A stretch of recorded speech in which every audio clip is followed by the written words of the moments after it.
they would join us a meeting that we had, and then like just spectate. That's what I did. Like where they're sitting. We need to make a yeah, just sit there. Yeah, we're at the break.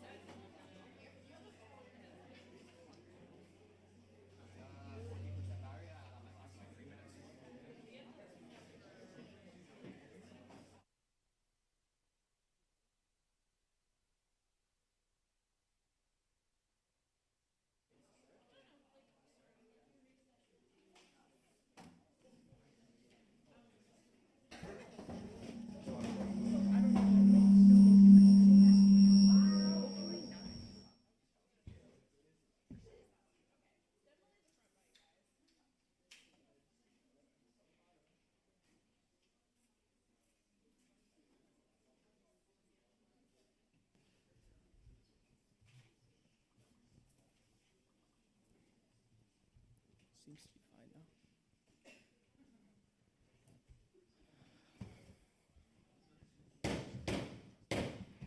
The time is now 6:04 p.m. I now call this meeting to order.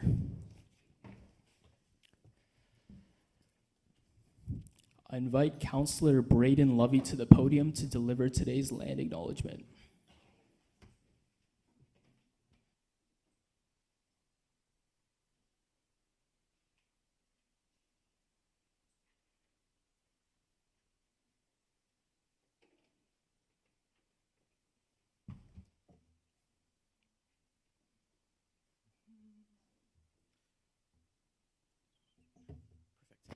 Thank you, Mr. Speaker. I appreciate it.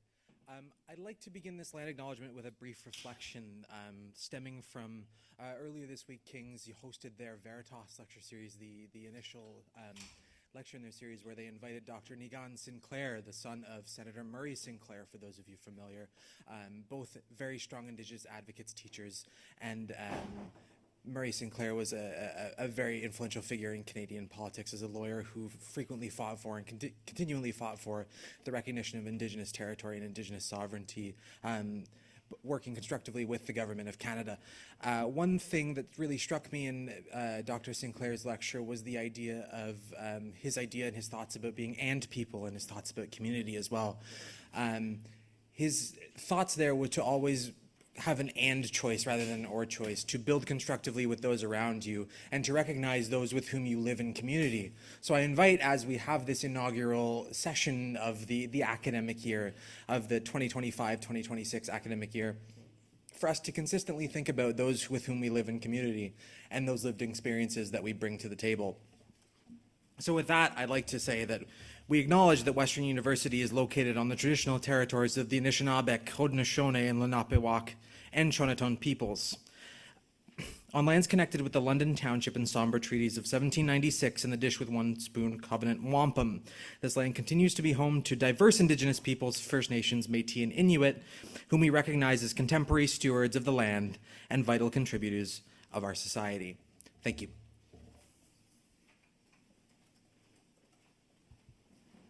Thank you, Councillor.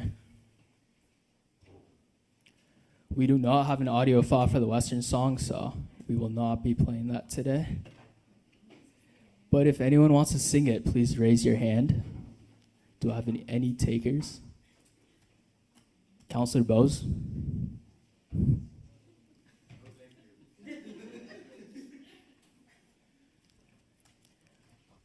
All right, councilors, please head to Echo 360 to record your attendance. The session ID is located here on the slideshow and in the agenda as well.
We're waiting on a couple more of you to.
Moving on to the approval of the agenda. As you're all aware, September's council meeting is our first two-parter of the year, meaning we'll have a meeting as well on October 1st at 6 p.m., also in this room.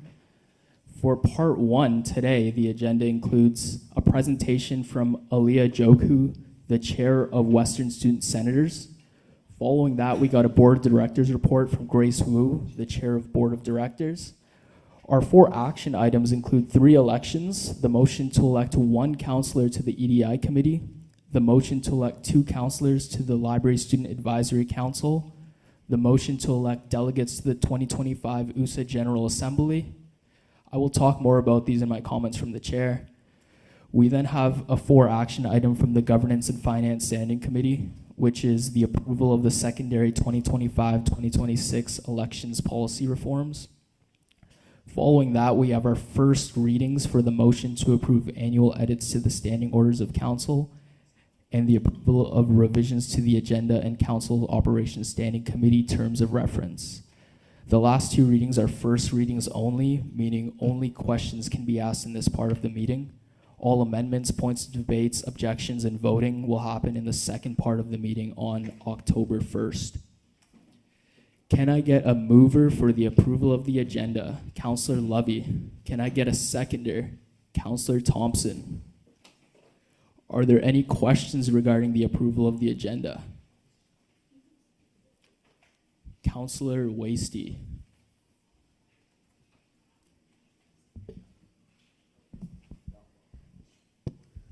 So the version in the drive has the elections policy reform in the first reading section opposed to the for action section. Is that was there an edit made or? Yeah, so under that, it says that the following item will be voted on during the first part of the meeting. Thank you. Are there any questions regarding the approval of the agenda? Are there any amendments or points of debate to be made? Are there any objections? All right, please head over to Echo 360 to vote. If you're someone's proxy, please vote on your Echo 360 as well as the councilor's Echo 360 you're a proxy for.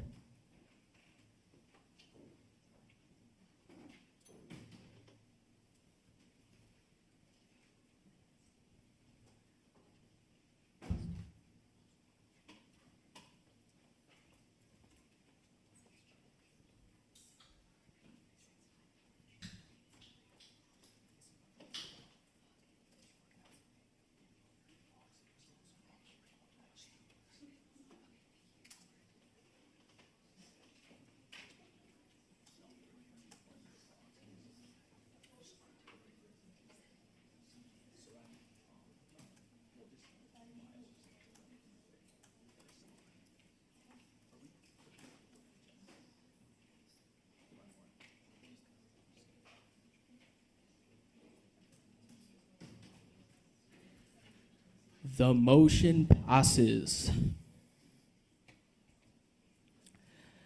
Moving on to the approval of the minutes. Can I get a mover to approve the August 20th, 2025 USC Council meeting minutes?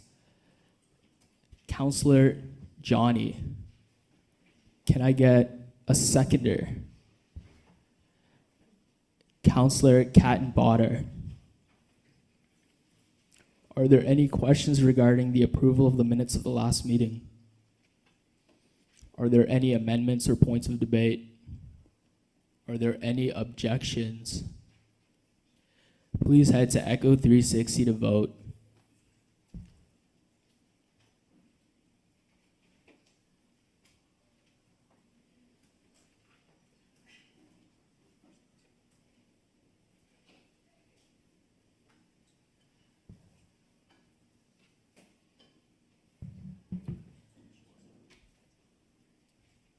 The motion passes.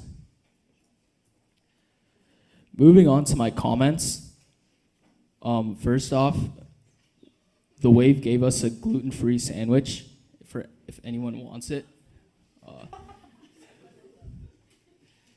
Any takers?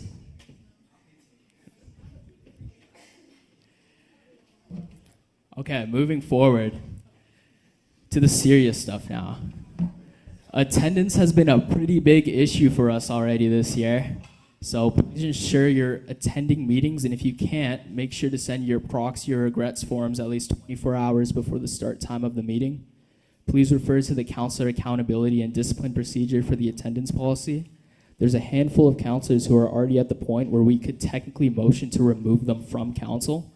So this is really important, guys. The counselor accountability and discipline procedure also applies to standing committee meetings. Your chairs have worked really hard this month to get enough people for a quorum for the standing committee meetings. Without having those, ACOSC can't meet, and then we can't have our council meeting. It's the chair's discretion to what extent they enforce the counselor accountability and discipline procedure, but we all must treat standing committee meeting attendance the same way we do for this general council meeting. As I discussed in the approval of the agenda, today we have 3 elections. The first election is the election of 1 counselor to the EDI committee. The second election is the election of 2 counselors to the Library Student Advisory Council. When we get to those 2 elections, I will ask you to raise your hand to self-nominate yourself for the position. Following that, Isabella will create a speaking order based on the counselors' names alphabetically. I will then invite each nominee to the podium to present a 2-minute campaign speech to the council. There will be no Q&A period for these speeches. Following all speeches, Dane will send all councilors with voting rights a ballot to vote. Voting will be open for 3 minutes. I will then motion for recess so we can tabulate the votes, and then after recess, I will announce the winners and we will vote to ratify the motion. A reminder for the first 2 elections, only USC counselors can nominate themselves for those elections. For the USA election, the deadline has already passed for nominations.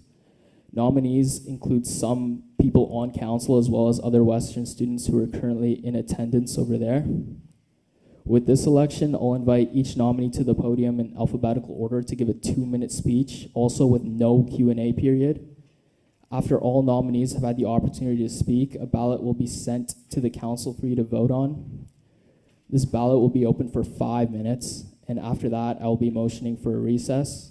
Following that recess, results will be announced, and we will vote to ratify the motion. Today, we're only hearing the first readings of motion 5 and 6, which means I'll read the motion, then I'll give you the opportunity to ask questions, and that's it.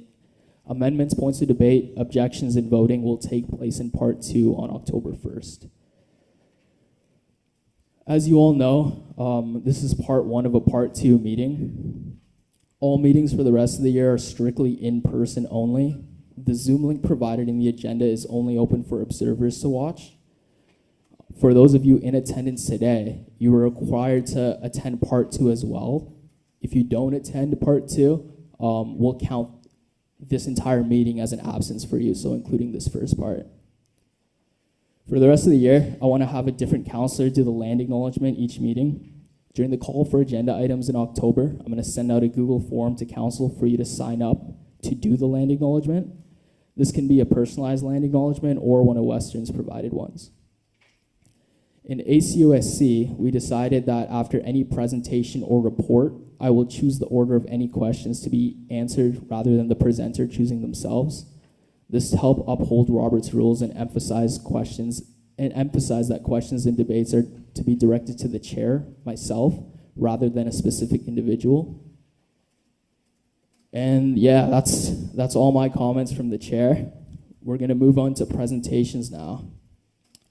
So I invite Western Student Senators Chair Aliyah Joku to the podium for her introduction and Senate update presentation. Whenever you need a slide switch, you can just give me a motion or something. Okay. Hello, everyone. My name is Aliyah Joku, and I'm the chair of Western Student Senators. Very nice meeting you all. Very nice seeing familiar faces. And I'm here just to give some Senate updates and what has been happening.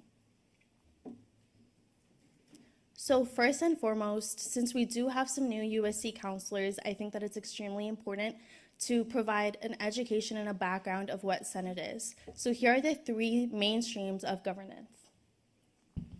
So USC is what you are all a part of. Kathleen, the USC president, and Jenny Jam are our point of contact between bridging both Senate and USC. You are all obviously a part of USC too. You are very student facing, and the USC exec team did a great job with OWEEK this year. And Senate is very academic policy and university related. There's 14 undergraduate student senators from various faculties. We have some senators representing the faculty at large, and we work with faculty, associate deans, administration in order to make decisions for the best interest of the university. There's also the Board of Governors, which deals with all financial matters, and it is represented by 2 undergraduate student senators as well as the external London community as well.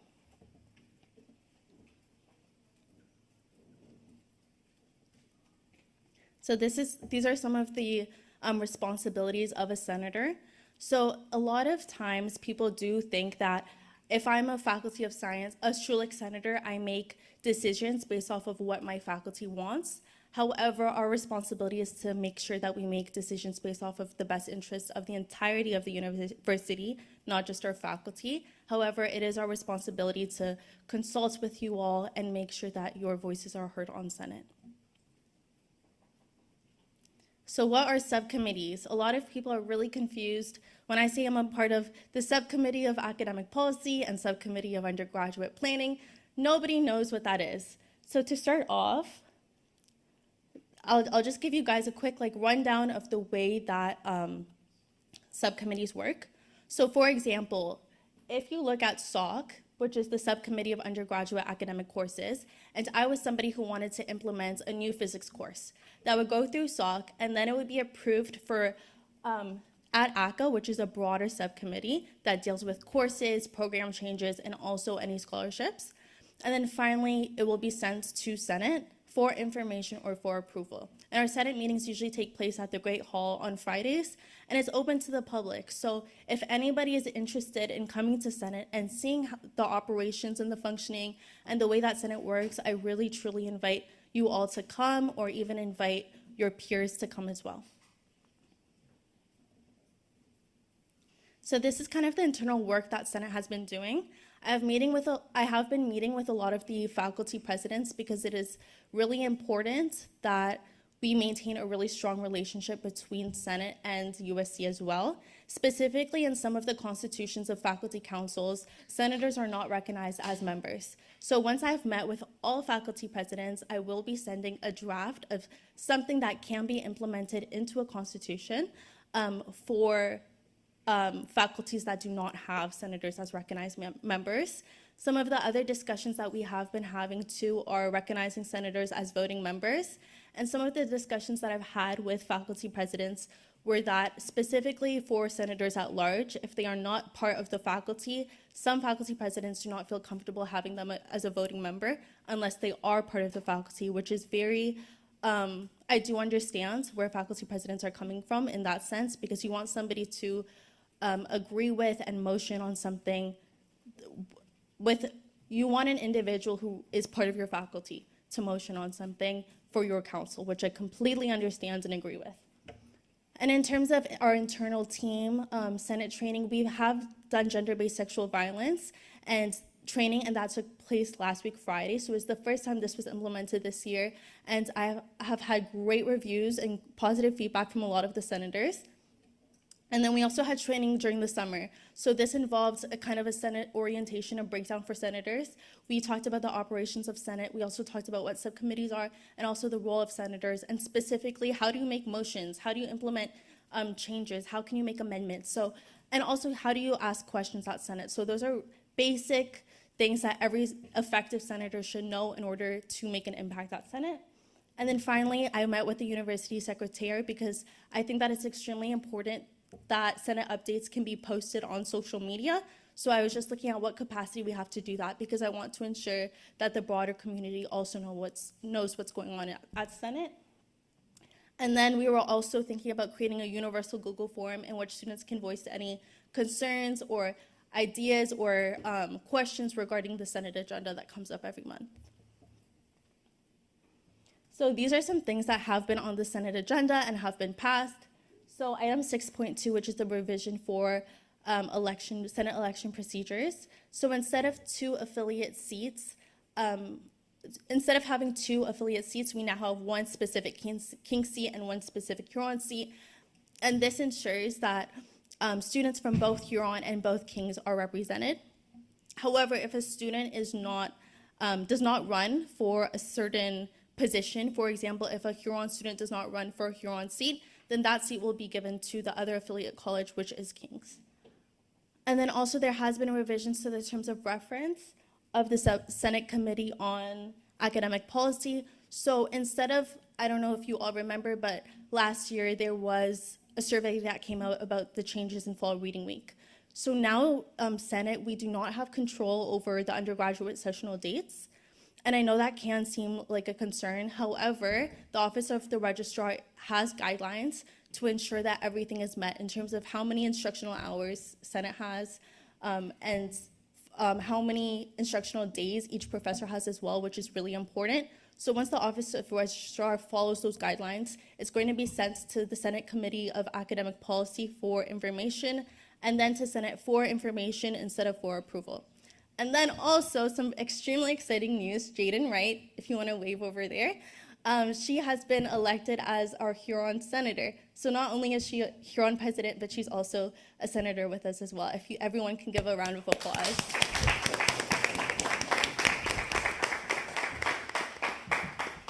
And that is all with the Senate updates. Does anyone have any questions?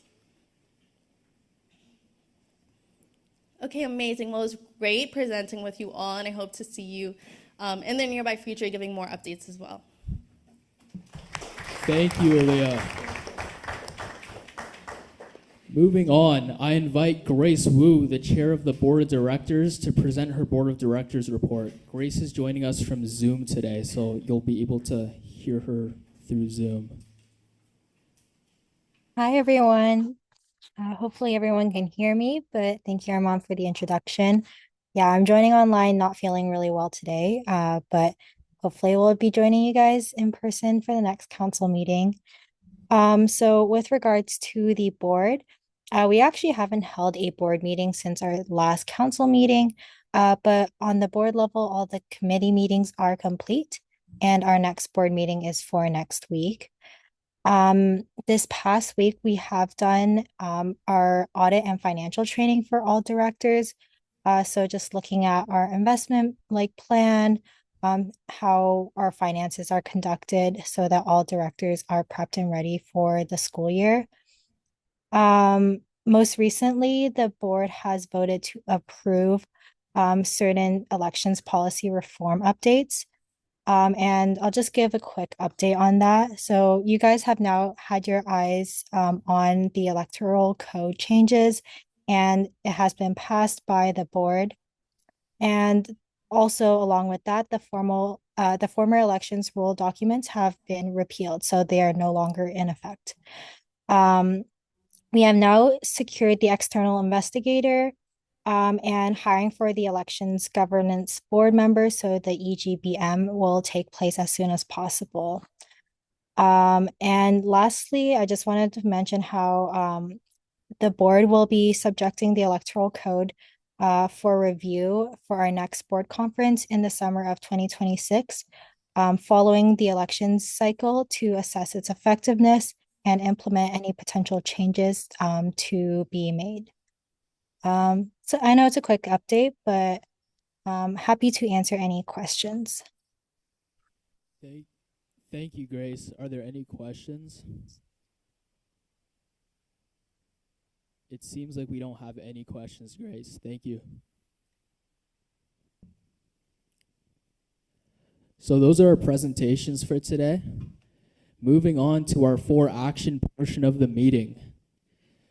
So first off, we have our first election to elect one counselor to the EDI committee. I'm now going to ask for anyone who wants to nominate themselves for this position to please raise your hand. A reminder that only counselors can run for this position. Okay, you can now raise your hand.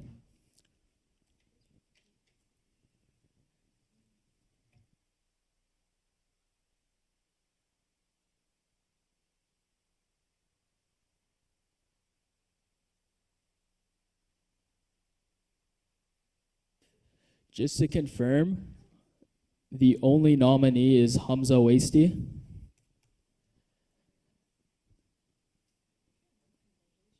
Congratulations, Councillor Wasty.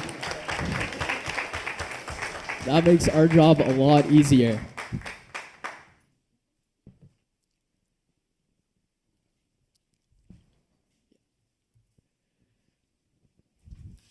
Okay, we will now ratify the results. Whereas the USC EDI committee requires a student representative from council to support inclusive and equity-driven organizational practices. Be it resolved that council elect one member to serve on the EDI committee for the 2025-2026 term. Can I get a seconder for this motion? Councillor Adhikari. Are there any questions regarding the motion? Are there any amendments or points of debate to be made? Are there any objections? We can now head to Echo 360 to vote.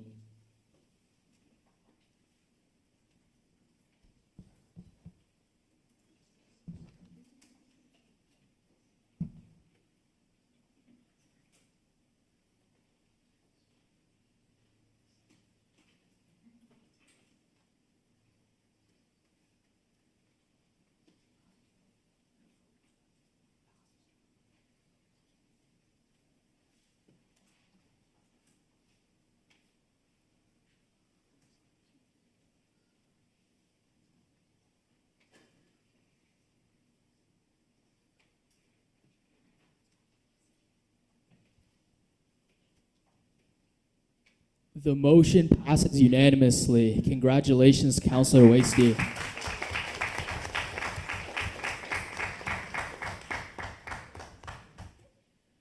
For our second election, the election of two counselors to the Library Student Advisory Council. Anyone who'd like to nominate themselves for this position, please raise your hand now.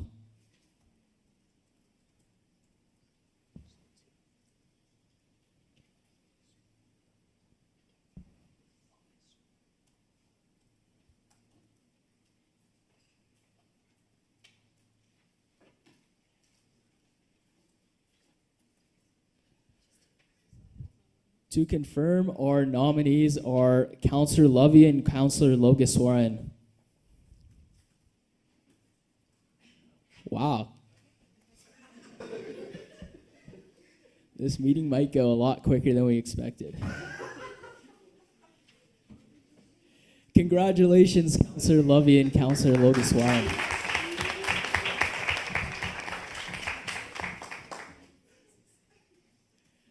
I'm now going to read the motion. Whereas LSAC requires undergraduate representation to ensure student perspectives inform Western Libraries' policies and services. Whereas the absence of student elected members would limit the quality of feedback and accountability. Be it resolved that council elect 2 counselors to serve on the Library Student Advisory Council for the 2025-2026 term. Can I please get a seconder? David, I can't pronounce your last name. What? Counselor Sinolu. Are there any questions regarding the motion? Are there any amendments or points of debate? Are there any objections? Please head to Echo 360 to vote.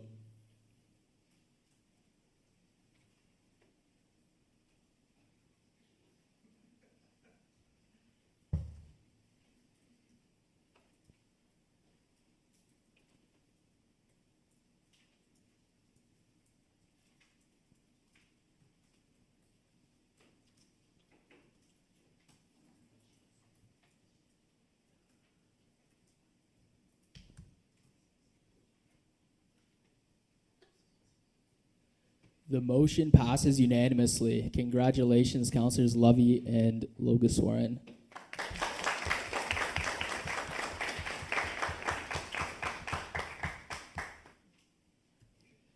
Moving on to our election for the delegates for the 2025 USA General Assembly. So I have the list of nominees here. I'm going to read them out.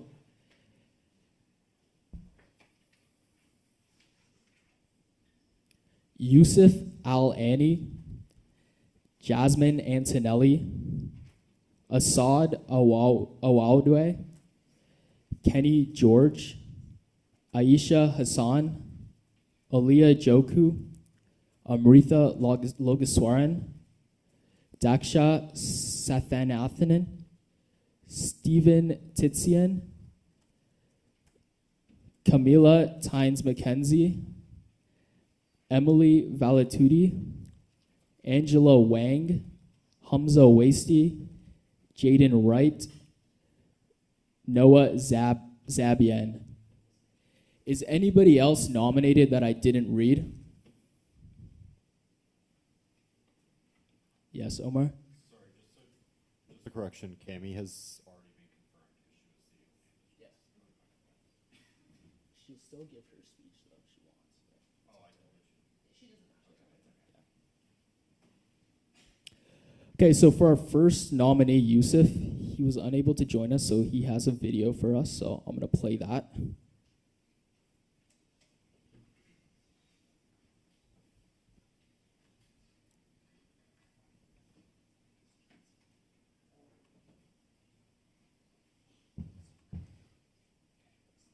Hello everyone, my name is Yusuf Alawi. And while undergraduate students make up a majority of our population here on campus, our voices are often marginalized when it comes to high-level conversations about policy and long-term planning. Through my own leadership positions here on campus, I've witnessed it firsthand how our perspectives and our inputs can be seen as though they matter less than those of graduate students, administration staff, or faculty members. And I've really tried to challenge this norm through my involvements on campus. For the policy papers on Indigenous and mature students, they're both very relevant to my current role as the Health Science Student Association Graduation Social Chair, as our faculty and faculty associations consistently look for ways to collaborate with Indigenous associations to both promote and advocate for our Indigenous communities, as well as to amplify their voices in high-level conversations. As for mature students, since being a mature student in one of my own classes and learning about the extra issues that they have to go through, I've really tried hard to brainstorm and hoping to implement graduation events that cater to their needs and encourage their participation and engagement in an effort to try to remove some of those unique barriers that they face. In my role as part of the leadership soft team for our residence building, I not only helped create inclusive events and look after a diverse group of students, but I also made recommendations that were backed by consultations and peer support in areas that needed change.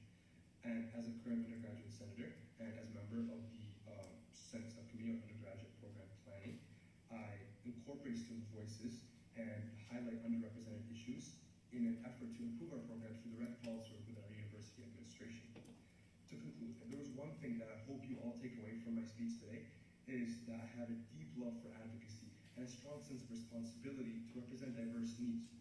And an opportunity like this combines both my strengths and areas of expertise with issues that I'm really passionate about. So thank you guys so much for listening to me.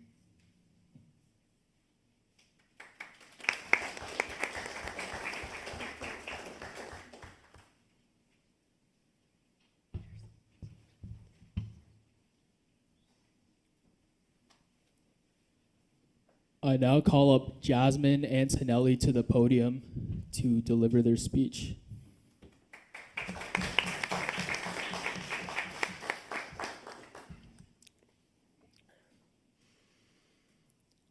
Equity, affordability, accessibility. These are more than just buzzwords. They're the foundation of what students deserve. As a Western USA delegate, I will make sure that undergraduate students, my peers, have a strong, clear voice in this conversation. I am Jasmine Antonelli, and I'm a second-year medical sciences student here at Western. Through my work in Senate, in various mentorship programs, and through conversations with our student body, I have learned that students face a variety of challenges, financial, academic, and personal. But they all share one thing, a need for a system that supports them. And that's the perspective that I want to bring into the discussions at USA. Education is a right, and every student deserves an equal chance at that opportunity. That means ensuring support is available where it's needed, whether it's financial aid, mental health resources, or policies that make our learning environment safe and accessible for everybody. It's what USA stands for, and it's what I'm most passionate about. If chosen as delegate, I'll work to turn our concerns into solutions and ensure Western helps shape a stronger, more equitable future for post-secondary education. Let's make Western's voice a driving force for positive change across Ontario together. Thank you.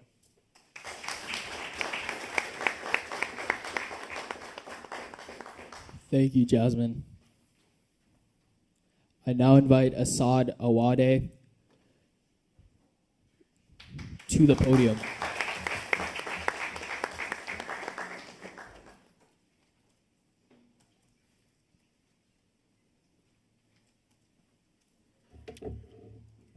Thank you so much. Growing up, I was always intrigued about the idea of leading with intention. Since first getting involved on campus, I've tried to center my participation around the question of how to build a more equitable student experience. It propelled me to get involved as a SOF, later as a residence LST, and to interact with our university administration and my faculty council as a senator. Over the past summer, I've had the pleasure of serving at a United Nations mission where comprehensive policy work took on a new meaning in my life, as an opportunity to center it around underserved voices. Leading with intention meant an awareness of the downstream impact of policy work at every step of the way, and ensuring that the voices of those it impacts most are placed at the forefront of the conversation.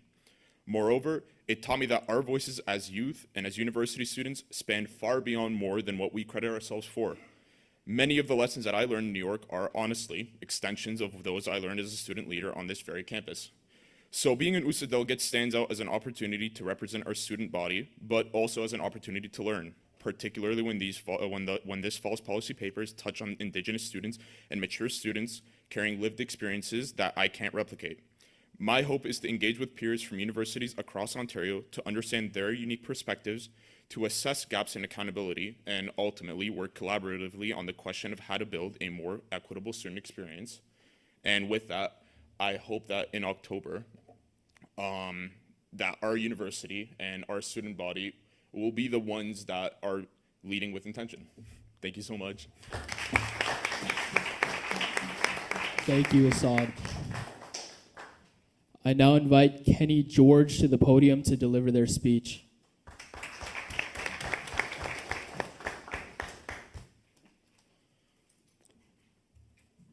Hello, everyone. My name is Kenny, and I'm honored to stand here as a nominee for the USA delegation.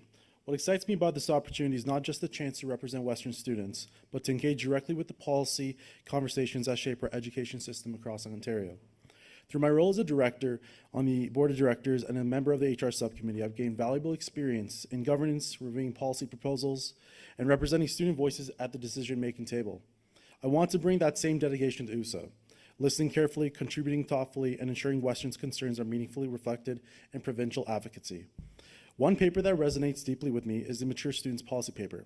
As a mature student myself, who's returned to university through a non-traditional path, I've experienced many of the issues outlined in the paper, balancing academics with employment, managing financial barriers, and sometimes struggling to find a sense of belonging in an environment that's built primarily for younger students. These aren't abstract policy points. They've lived realities that I bring to the table. At the same time, I know how powerful USA's evidence-based collaborative model can be in addressing these challenges. Whether it's ensuring OSAP reflects the real circumstances of independent students, expanding flexible learning, or strengthening support for underrepresented groups, I want to contribute to solutions that both are practical and actionable. If chosen as a delegate, I will bring both my lived experience and my leadership background to ensure Western's perspectives are authentically represented. More importantly, I'll work collaboratively with peers from all across Ontario to push for evidence-based, actionable solutions that improve the student experience now and for future generations. If chosen, I will represent Western with integrity, make sure our students' voices are heard, and work to share policy that improves the undergraduate experience, not just for today, but for students who come after us. Thank you. Thank you, Kenny. I now invite Aisha Hassan to the podium to deliver their speech.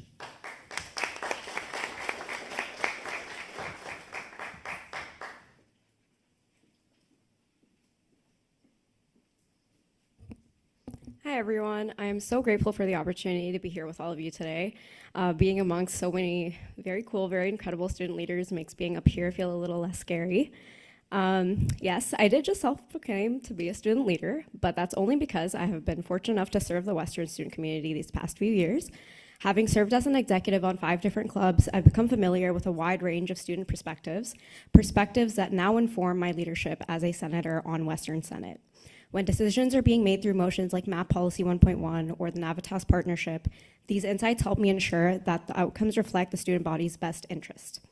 My membership on the Senate has also allowed me to ask bigger questions like what kind of university system do we want in 5, 10, 20 years from now? And what fundamental values should be guiding the decision-making bodies?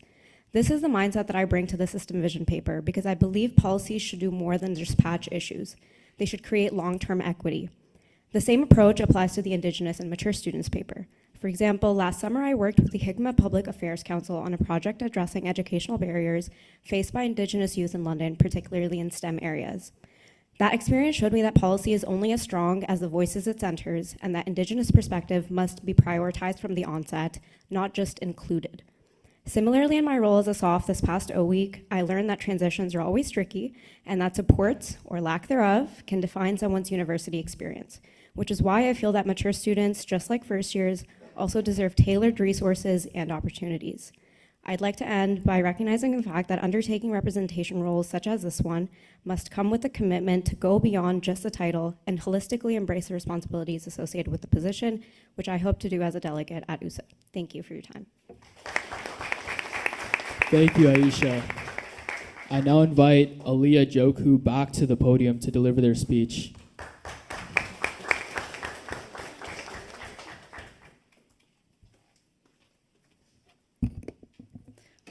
Hi, everyone. My name is Aliyah, and I'm running to be an USA delegate. So what makes me an ideal delegate is my experience as a strong and engaged leader in governance. I have been elected as a Schulich Senator for 3 years and was recently elected as chair. In this role, I lead a governing body of undergraduate student senators who, alongside faculty, make academic policy changes and university planning at Western. My leadership has also been recognized through the Faculty of Science, as I was awarded with the Leadership and Initiative Award. This award is presented annually to one student in the faculty who demonstrates an exceptional initiative, motivates others, and drives meaningful change. Furthermore, I also have strong research skills. For the past 2 years, I have been working with Trillium Health Partners on a scoping review, examining training in collaborative care, which requires critical analysis of literature, synthesis of evidence, and clear communication of findings. Aside from my strong understanding of governance, leadership, and experience in research, the strongest quality that I have is my passion for these 3 policy papers. I was enrolled in an Indigenous-focused course that deepens my understanding of intergenerational trauma in Canada and how policies such as the Indian Act have harmed communities, underscoring the need for reforms such as Bill S2. As a fifth-year medical sciences student, I also understand the pressures that mature students face when their path is not always linear, which highlights the need for academic and financial supports. This population is especially vulnerable to policy shifts, such as the 2019 OSAP changes that reduced grants and narrowed the definition of a mature student, which USA formally challenged in a letter. My work in Senate shows that I could deliver on accessibility and system vision policies. For example, passing the undocumented academic policy to ensure that students, including those managing mental health challenges, receive fair academic consideration. In addition, my experience with Western and my role as a resident Dawn gives me a wide campus network to consult and elevate diverse perspectives. So please vote for me, as I will ensure Thank you, to drive Aaliyah. real Your time changes. is up. Thank you.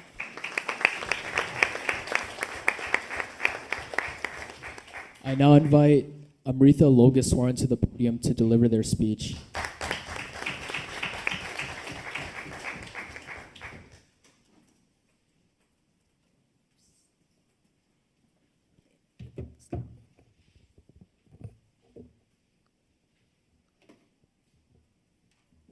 Hello, USC Council members.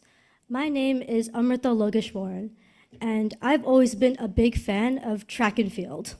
And because of and the reason why I love track and field so much is because in track, when the incoming players are assigned their spots on the track in specific, the runners close to the center at the start further back, so that way everyone runs at the same distance. And that way everyone has an equal shot of winning.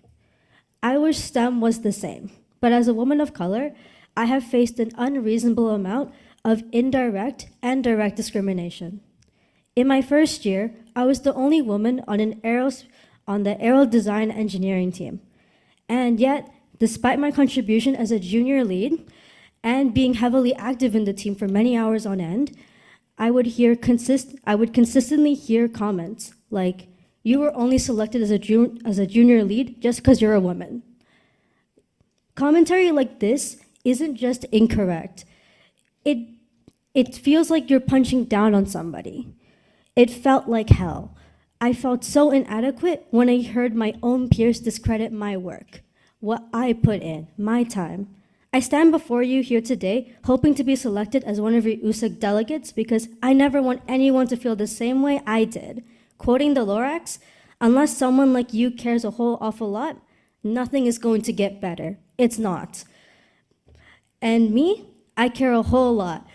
I was an Eng representative in my first year, and I worked hard to represent women in engineering by creating safe spaces where I could promote and encourage events that historically lacked gender diversity, like design team events. Again, my name is Amrita Logeshwaran, and I hope you all share the same vision I do. Thank you so much for listening. Thank you, Amrita. I now invite Daksha Sathanathan to the podium to deliver their speech.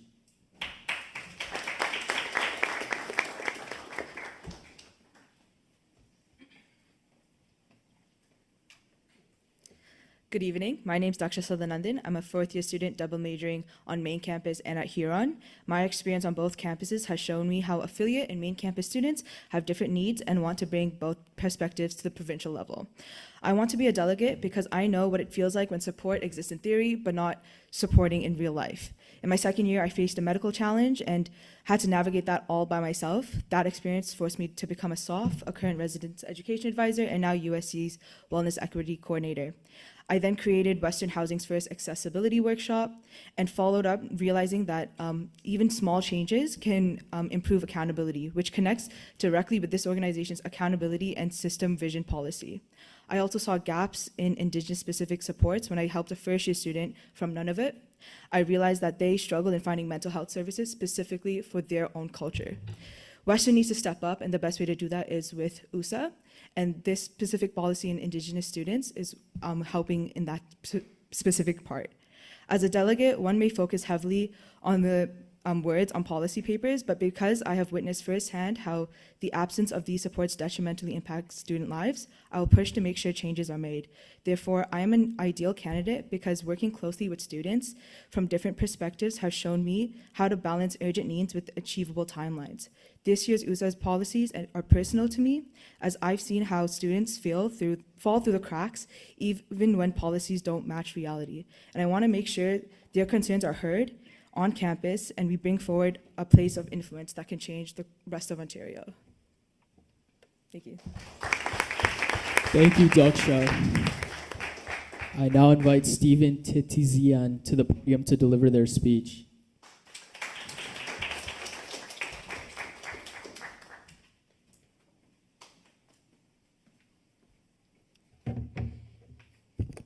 Good evening, everyone. My name is Stephen Titizian, and I'm running to represent Western at the USA Fall General Assembly. This year, I'm serving as Associate Vice President, External Affairs for the USC, where I've supported advocacy on housing, affordability, and transit, even bringing student concerns to City Council. This year has shown me how important it is that student voices are part of every policy conversation. Last year, I attended USA's GA in Waterloo, where I saw firsthand how policy is debated and shaped, an experience that confirmed how valuable it is to have Western students' perspectives represented at this GA. This fall's GA will focus on Indigenous students, mature students, and accountability. These papers matter because they call for stronger financial and cultural support for Indigenous students, more flexible and affordable pathways for mature students balancing caregiving and work, and greater transparency in how institutions are funded and governed so students can trust the system is working for them. Beyond my role as AVP, I've been active across campus, founding the Armenian Students Association and serving as a soft and off-campus programming assistant. Outside of Western, I've conducted research with the Armenian Legal Defense Front on corporate accountability and with the Rights and Responsibilities Awareness Initiative here in London on barriers to access in local communities. If elected, I'll bring preparation, experience, and a collaborative approach to ensure Western's voice is strong in Sudbury. Because at the end of the day, a system that only works for some students isn't a system that works at all. I believe students are not just the future of Ontario, but they're the present, and it's our responsibility to make sure that reality is reflected in policy. Thank you. Thank you, Stefan. I now invite Emily Valatuti to the podium to deliver their speech.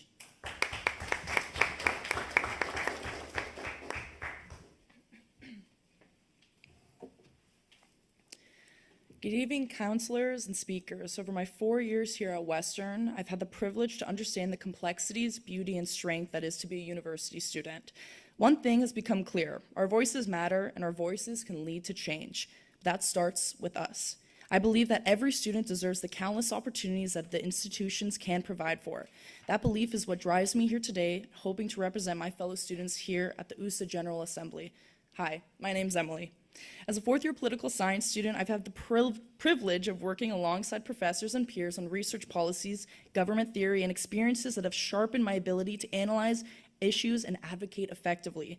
Beyond my academic pursuits, my involvement within working with the USC as a 3-year social science SOF and LST member and the president of Western's largest dance club, Dance Force, has allowed me to connect with thousands of students, listening to their concerns and seeing them firsthand how campus policies shape or sometimes fail to shape their experiences.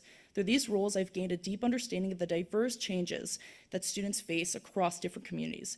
As a strong and informed voice, I'm committed to driving meaningful change not only for my peers, but also for future students who one day will call Western home.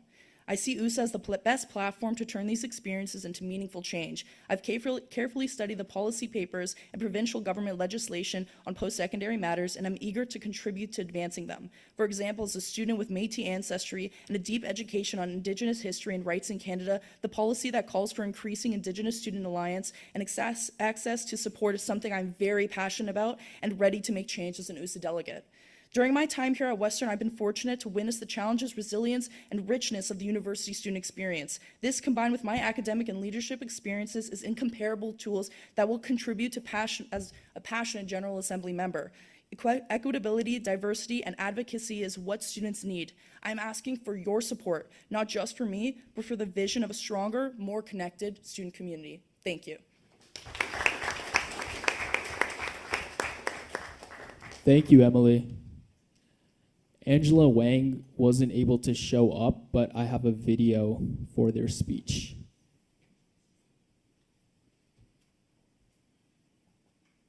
Oh, also, here are all the nominees. I forgot to show this slide.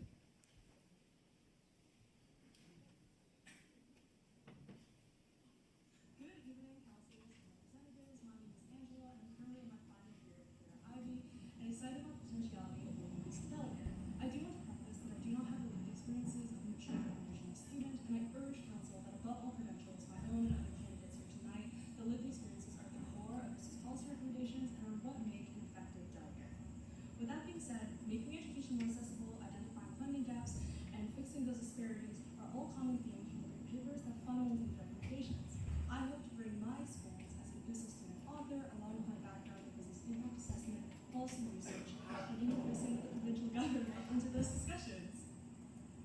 But let's talk to students. Let's take one section from each paper and see what I can do with it. So firstly, I'm interested in analyzing the strategic market agreement from a more operational framework, and I believe that this would be able to strengthen the accountability measures. Secondly, I have experience auditing provincial financial data, specifically with the ask of identifying flexibility and what would be a feasible policy ask. This would be useful in many situations, but most importantly, identifying the effectiveness of the financial aid formulas and where we could siphon funding for mature students. And finally, I hope to work with USAID to design IRIS plus metrics to be able to flesh out what transparent reporting systems could actually look like to hold the government accountable to the supports of Indigenous students. With all that being said, I'm most excited to learn alongside other USAID delegates and honestly meet new people and learn. I actually don't really know what to say here, but that's all for me. Thank you so much for your time.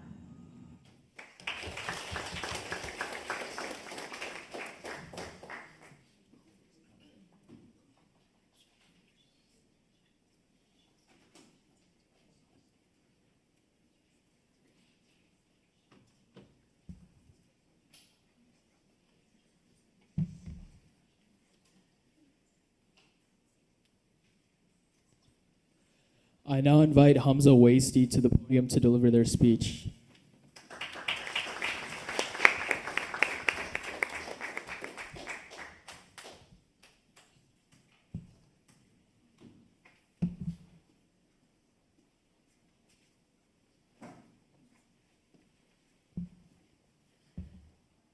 Hello, counselors.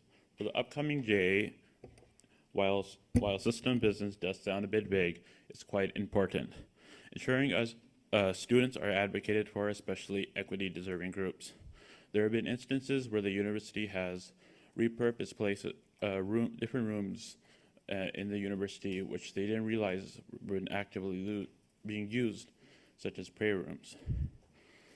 Additionally, there have been protests in the past.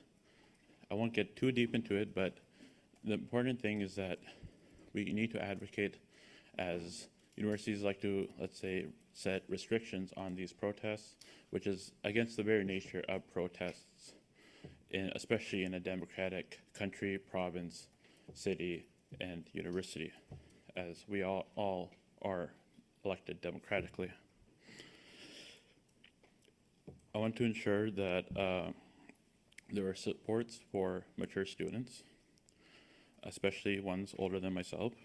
I'm technically a mature student. I'll say I'm still in my 20s, but especially ones that may have struggles, may have dependents like parents, and ensure there's consistency of definition for better policy and better data, as it's hard to really track and hard to really make good policy when there's different definitions all over the province for different people. So thank you.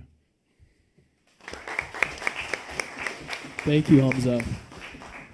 I now invite Jaden Wright to the podium to deliver their speech.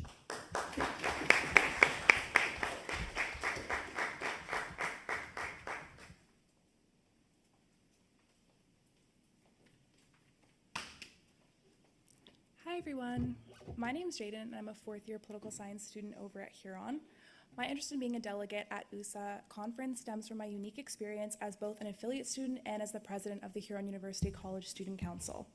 Because of Huron's size, we are often not explicitly represented in provincial and federal decision-making circles, despite our distinct concerns as students. Specifically within Huron's governance structure, which differs very much from Western's, students have been in many ways tokenized and not meaningfully included at various decision-making levels.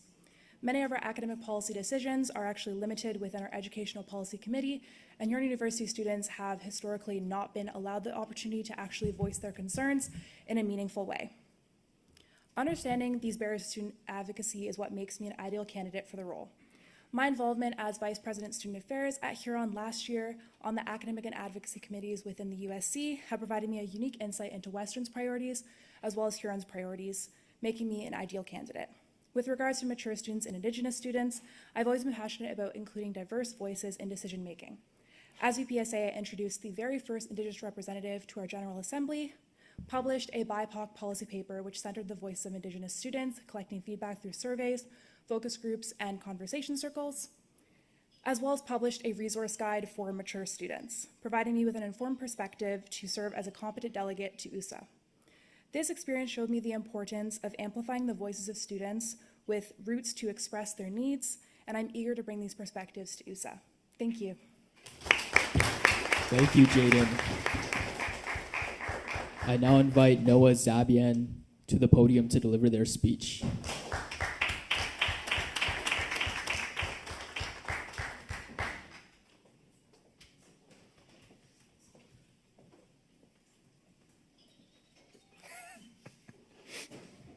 You're good? Awesome. Hello, everyone. I'm so grateful to be here today, and I'm thankful that you guys are considering me for the USA delegate. If we haven't met before, I'll briefly go over myself. My name is Noah Zabian. I'm a fifth-year medical sciences student, and over the past 5 years, I've been very grateful to be pretty active on campus. I've been in a handful of USC committees. I've been a SOF for 3 years, but what I think sets me the most apart today, what will make my perspective especially valuable at USA and as a delegate on behalf of Western, is the fact that today I'm currently the only student on Western's Senate and Board of Governors. And these are the two top bodies at the university for decision making. And I've worked, so throughout my time on this Western Senate, I've worked on various different academic policies directly, on, we talk about on SOC, on the new reading week schedule, things like that. And also on the board, I've worked directly on governance, financial structures. I looked at how things are funding structures and how these sorts of things affect us and how these decisions are made behind closed doors. And I've also seen, for example, recently last year, we underwent our Indigenous citizenship declaration policy. So, of course, I'm not someone who's Indigenous, but I have seen how behind closed doors, how we need to create new policies that address issues that are affecting Indigenous communities today, and so they can have a full university experience and things like that. So, again, I just want to go over that. I think one of my main experiences that will benefit this community and for USA is the fact that I have so much experience advocating on behalf of students, being often the only student in these rooms, working with administration, professors, and all these other shareholders. So I know where, in terms of governance, we can fall short and how we can improve on these things. And I'm very excited to hopefully bring this perspective at USA this upcoming meeting. Thank you, guys. Thank you, Noah, and thank you to all the nominees for their speeches. Dane will now send a ballot to your USC emails. You will have 5 minutes to vote. During this 5-minute voting period, you are not permitted to leave this room. If you have any troubles with the ballot, please come up front to me and we can address the issue. You should have gotten it in your emails now. The 5 minutes starts now.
Counselors, you have 1 more minute.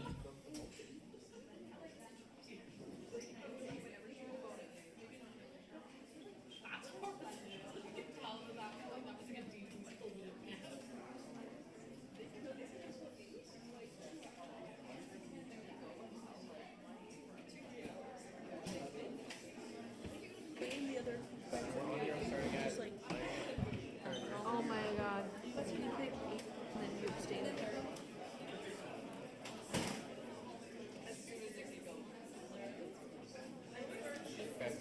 Okay.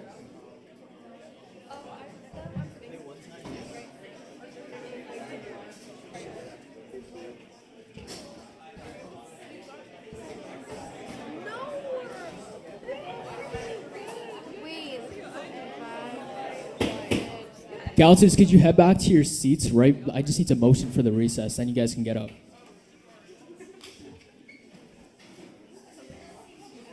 Why won't it send me? Guys, I literally have files.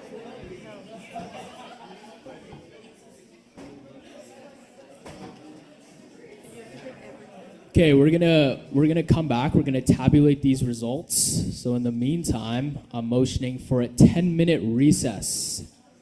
Can I get a mover? Or I'm the mover. Can I get a seconder? Counselor Murcia? Are there any objections to this 10-minute recess? I will see you all at 7:23 p.m.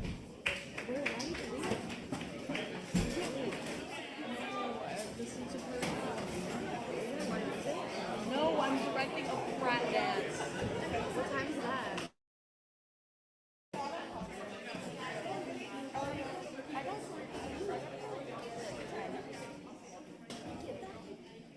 That is crazy, I think. I can go for a break.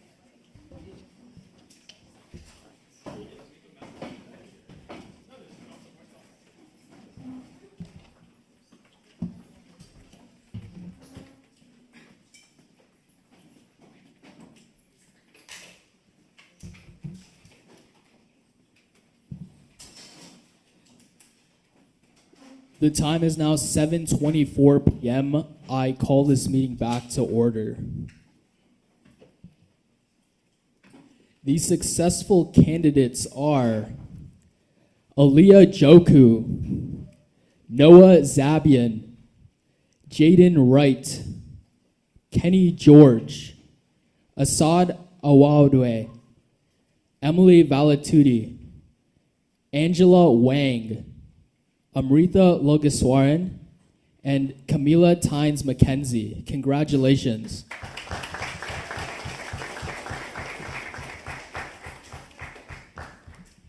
Omar will be in touch with you for the next steps. Actually, if you're still in the room, I'm about to send you an email. There's a registration form that has to be done by noon tomorrow. So make sure you open the email the second you get it and do it ASAP. Otherwise, you can't go. All right? Yes, Counselor? Is that being sent to Outlook? Yeah, it'll be sent to the UWO you provided in the form.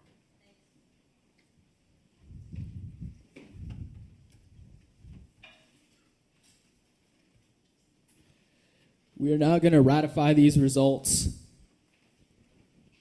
Whereas the Ontario Undergraduate Student Alliance, USA, is a student-led advocacy organization governed by member student associations. Whereas student delegates from each institution review and approve policy papers at USA's General Assemblies. Be it resolved that council elect up to 9 student delegates to represent Western University at the USA Fall General Assembly 2025 in October. The mover is President Henriquez. Can I get a seconder? Counselor at the back, I can't see your name.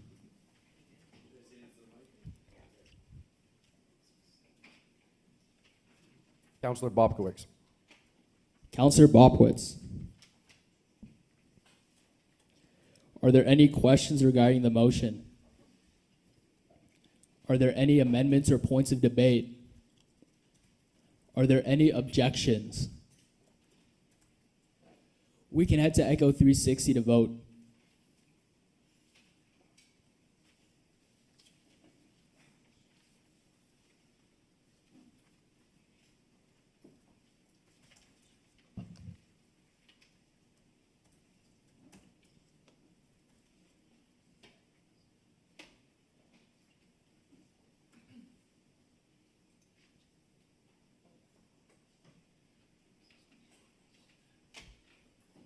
USA candidates, if you're not a counselor, you're free to go if you don't want to stick around for the rest of the meeting. But if you do want to stay, please feel free. The motion passes unanimously. Congratulations to all.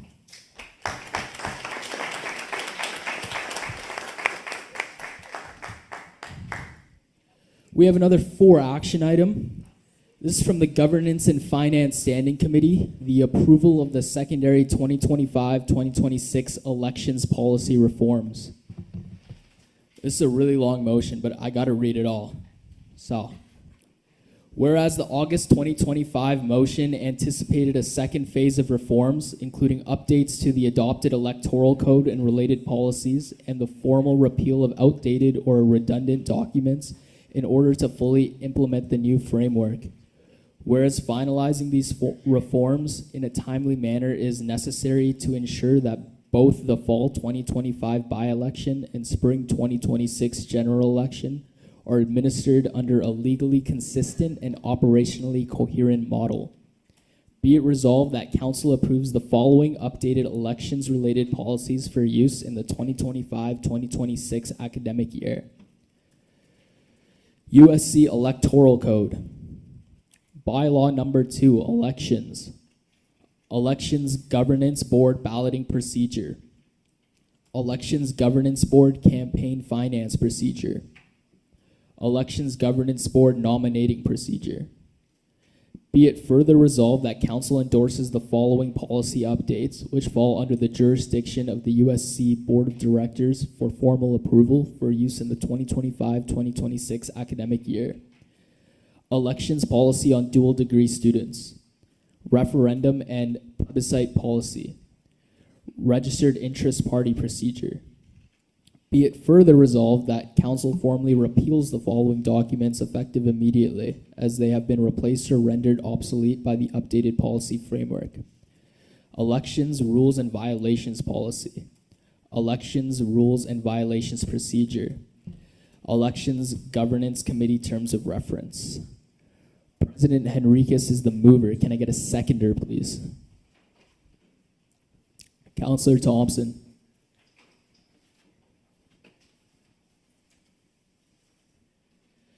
Are there any questions regarding the motion? Are there any amendments or points of debate? Councillor Wasty.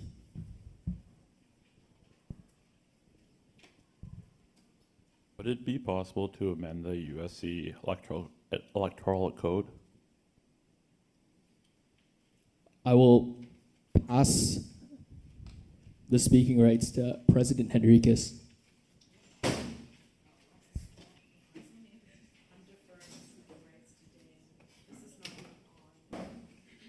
Speaking rights are referred to Dane. Oh, now. In what capacity, Councillor Wasty? What type of amendment would you propose making? I'm proposing kind of just kind of to prevent some nuance. So should I, I'll send it to Slack, to the general meetings.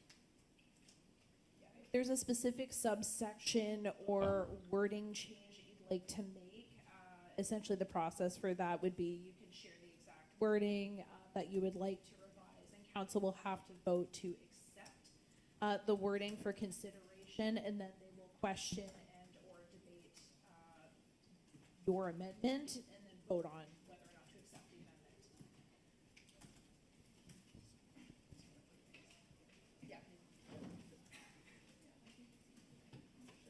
Yeah, so the amendment is under section 1.3, under campaign volunteer.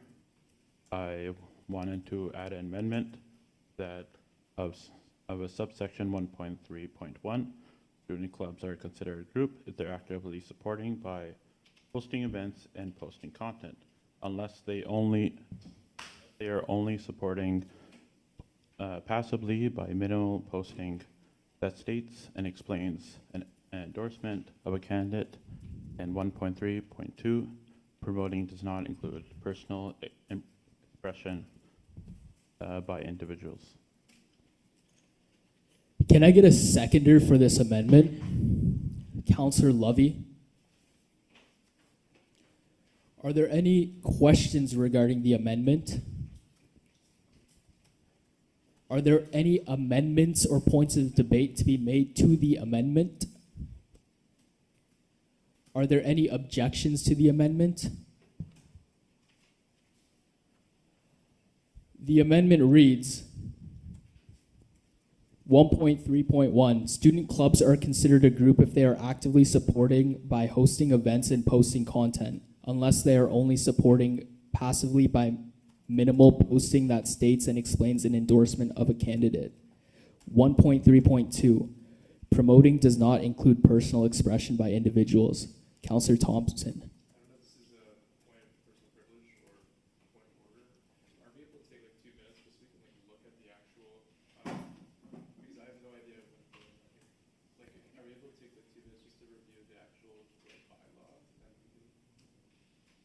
Absolutely.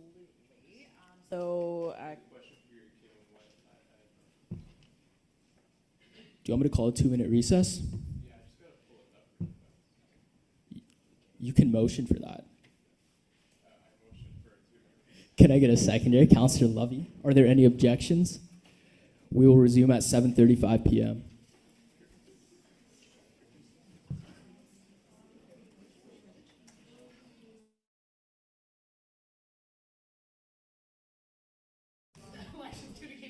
sorry, ignore that, everyone. I'm going to post the actual policy in the general meeting Slack chat so you can all see it. It is now posted.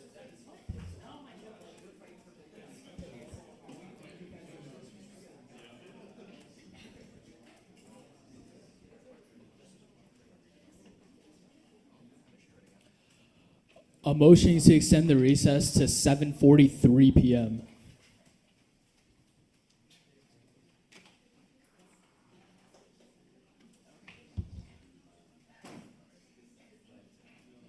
All right, the draft code for approval is now posted in the general Slack chat. I will direct your attention to, under the definition section 1, the amendment is under point 1.3, definition of campaign volunteer. So the amended text that Councillor Wasty has proposed falls slightly under there as a suggested edit 1.3.1 and 1.3.2 for your consideration.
Will said you could stand it.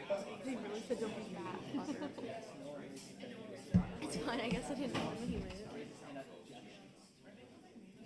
I agree.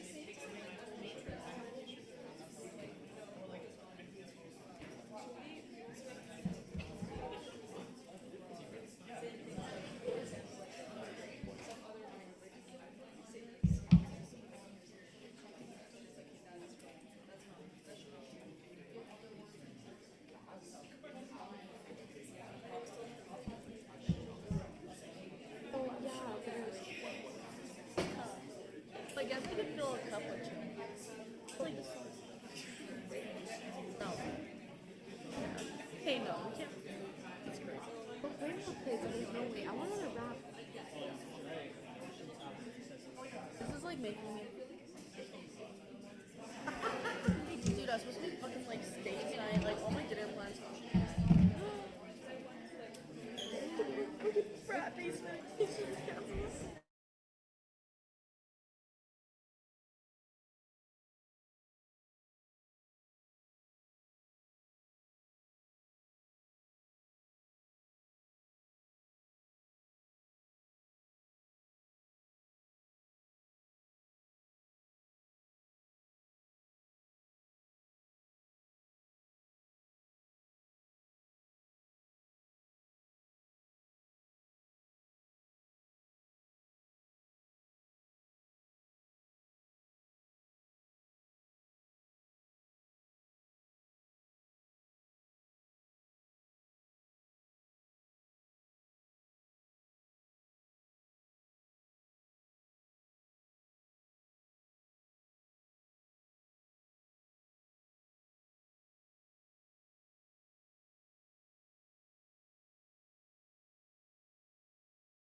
The recess is extended to 7:50.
I'm going to read the amendment again, and then I'm going to reopen question period for the amendment. The amendment reads, 1.3.1, student clubs are considered a group if they are actively supporting by hosting events and posting content, unless they are only supporting passively by minimal posting that states and explains an endorsement of a candidate. 1.3.2, promoting does not include personal expression by individuals. Are there any questions regarding this amendment? Are there any amendments or points of debate to this amendment? Question? I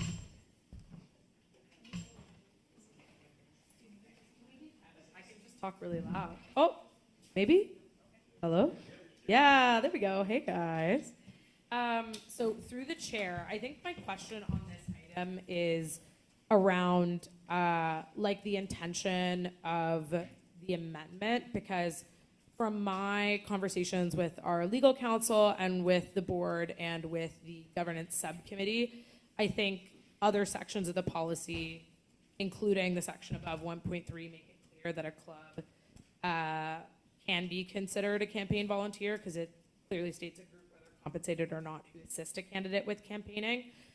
We also received a question about this prior to the meeting, which we forwarded on to our independent investigator, who kind of confirmed that this is the correct interpretation of it. So I'm wondering, like, what the intention of the amendment is, if it's already been made clear by the investigator and through other sections of the policy. I'm going to defer my speaking rights to the mover of the amendment, Councillor Wasty.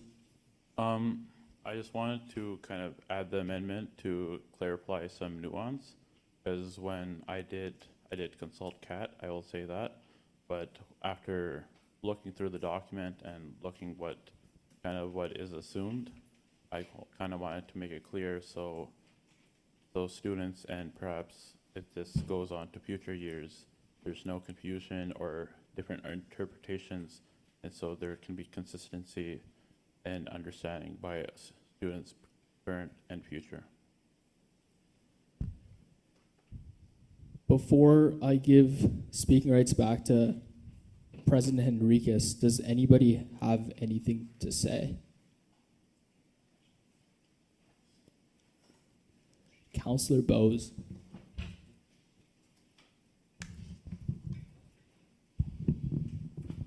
Thank you. I just had a question about the wording of the language, and kind of in this, a question about what exactly is this differentiating? This line here in section 1.3.1, unless they are only passively by minimal posting that states and explains an endorsement of a candidate. What is the distinction that's being made here? Councillor Wasty. The distinction that's being made here is that if a student club is helping, let's say, a candidate host events, kind of actively posting their different policies, kind of promoting them themselves, whereas, let's say, a club posts a single post saying, oh, I endorse CAT, for example. That is much different than a number of posts and events that kind of put especially time and especially financial resources towards a candidate. Councillor Thompson.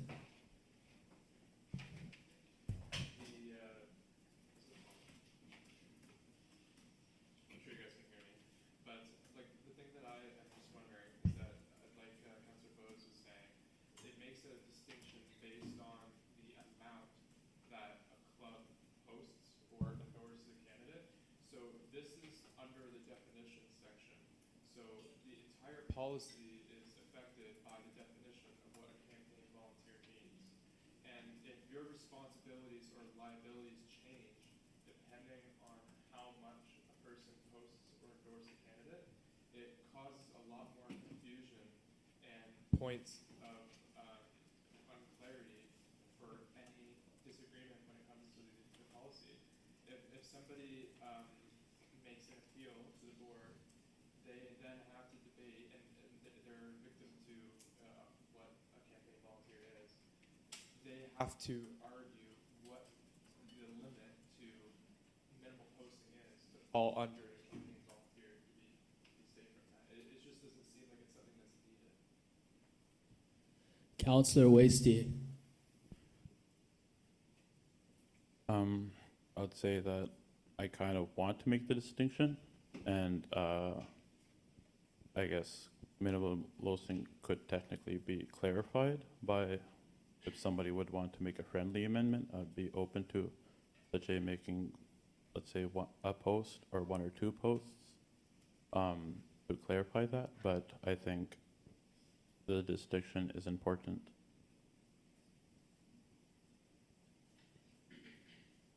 Before we go to Councillor Thompson, are there any other councillors who haven't spoken yet that want to ask a question?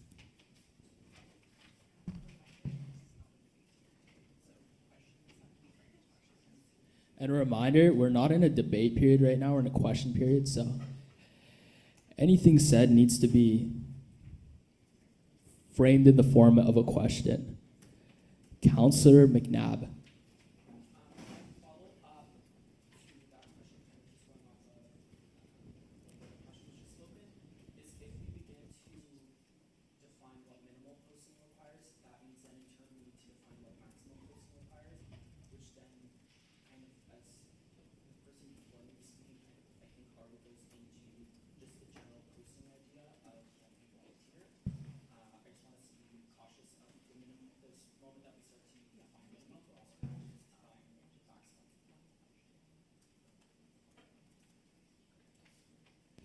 Councillor Wasty?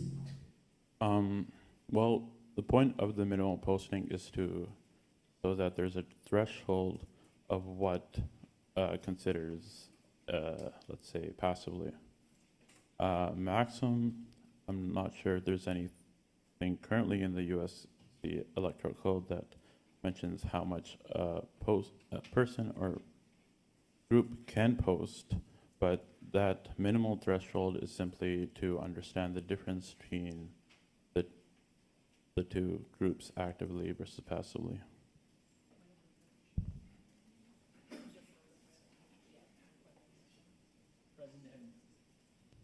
President Henriquez? Rights to Dane. Councillor Wasey, just a quick point of clarification and point of information, rather, directed through the chair. Regarding minimum and maximum posting amounts, so really there is no clearly defined limit, simply because of how subjective the nature of minimum and maximum amounts are and the amount of enforceability and policing that would be required in tracing that. It's not easily achieved by our elections adjudicators, and so that's basically the reason why we don't have minimum and maximum requirements. I'd also like to point out that the other reason why that's not defined within a specific threshold is because based in the intent of coordination. So, for example, passively posting something. So if a candidate were to share something on their platform and, kind of characteristically just say, hey, like, share, subscribe, and somebody else who follows that campaign Instagram or social media account were to repost a single post, not necessarily because they were asked to, but simply because it's an interest point for them. There's not any coordination there necessarily. It is considered a passive activity.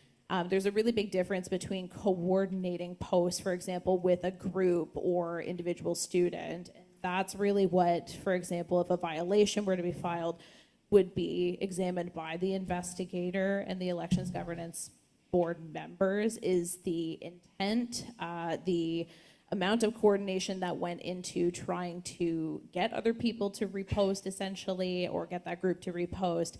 And the challenge would probably lie in whether or not it was agreed upon by like the club's procedures for an endorsement to be made. And when we're talking about endorsements, we're typically talking about written endorsements, so letters of support or endorsement, rather than just passively resharing posts.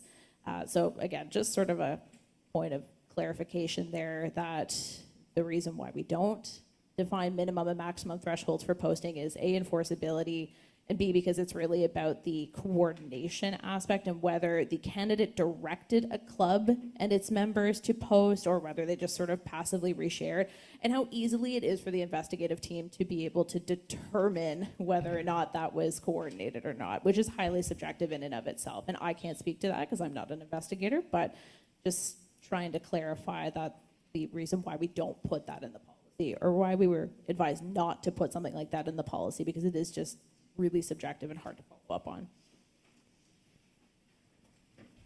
Are there any other questions? Councillor Sanialu?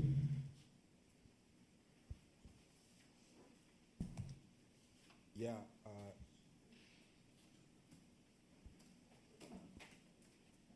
I was just wondering, is there a maximum number of campaign volunteers that a campaigner can have? I defer my speaking rights to Dane.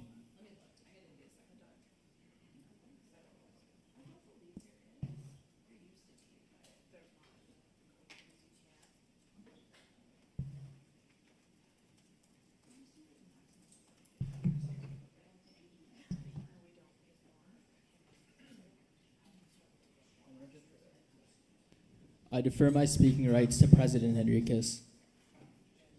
Yeah, a maximum campaign team threshold hasn't been wasn't advised by legal counsel.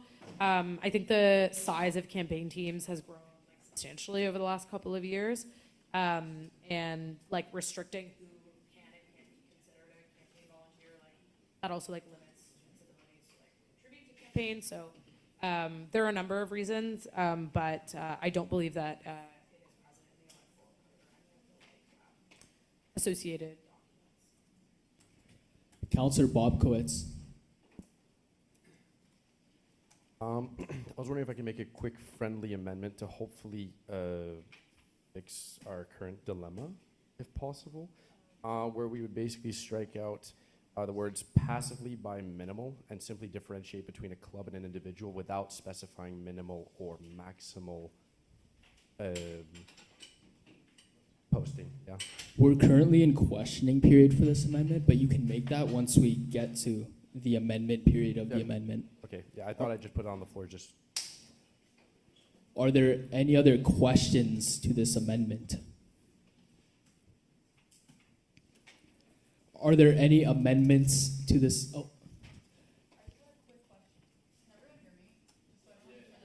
If you could use the mic just so it catches on the feed for the video. Hello. Okay. My question kind of just lies with the fact that the amendment is under with the amendment being under the definition section, I'm just wondering that if what I'm reading here is that if the campaign volunteer also would include a student club, then if you go further down into the electoral code, that means that the same student club would be the candidate in which the student club is endorsing. They're basically liable for all of their actions. Okay, thank you. Are there any other questions regarding this amendment?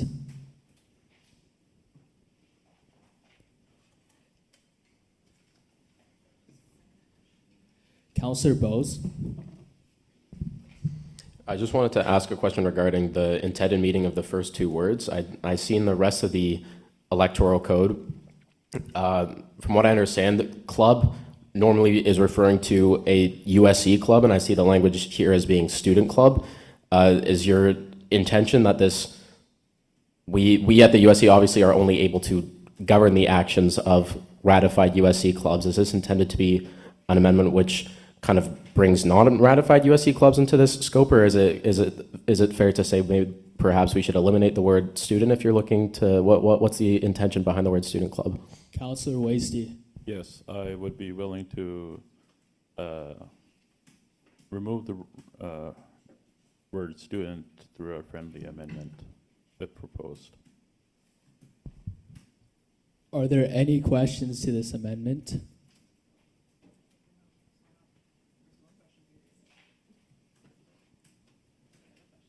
Councillor Nadeem.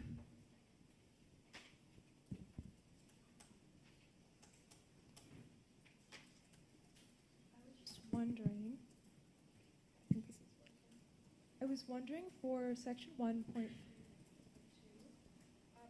not include personal expression. Wouldn't that nullify the reason for promoting? Like if a club is promoting. Oh, sorry. Is this better? Okay. I was wondering for section 1.3.2, wouldn't that nullify the purpose of promoting? If a club is promoting, then they're doing it because they support that individual. So if that does not include personal expression, how does that work? Councillor Wasty. Basically, I put that in there because if anybody, let's say, reshared a post, they'd be considered a campaign volunteer, and the candidate must know of all the campaign volunteers and must notify the the governance board of that. And I spoke with Kat about it, and well, I had questions for her, and she kind of stated that personal expression that when posting, it doesn't include in personal expression, and I just wanted to clarify that with text. Are there any questions?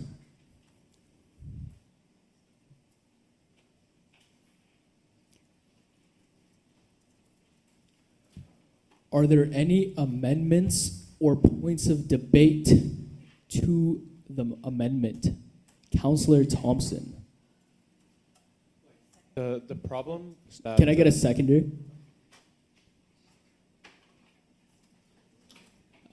President Henriquez. So like the problem that I have with it is just because it's under the definition period and it's so not definitive. So if you change the definition for a campaign volunteer, it has a cascade effect on everything else. So here, if you take a look at the regulations 3.2.1, which talks about volunteers are not entitled to use their like on-campus campaigning. A campaign volunteer is not allowed to distribute materials to libraries or public spaces or anything like that. You can't just randomly distribute flyers and leave them all over the place. But if a club posts minimally, they're not a campaign volunteer anymore. And so they're able to leave flyers wherever they like. But if you take a look at the original section, it's a catch-all clause. A campaign volunteer is any individual that assists a candidate in campaigning. That catches all groups that are participating in the campaign process. The second you add contingency to it, stating that somebody that posts minimally is no longer a campaign volunteer, you open yourself up to all sorts of appeals that will completely bog up the entire electoral process. I didn't commit any violations because I only posted minimally. It's just not a necessary change to make when the section is catch-all.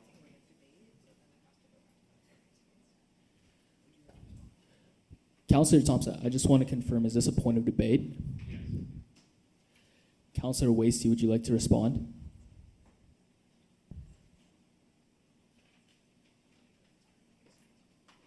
My intent was posting on social media.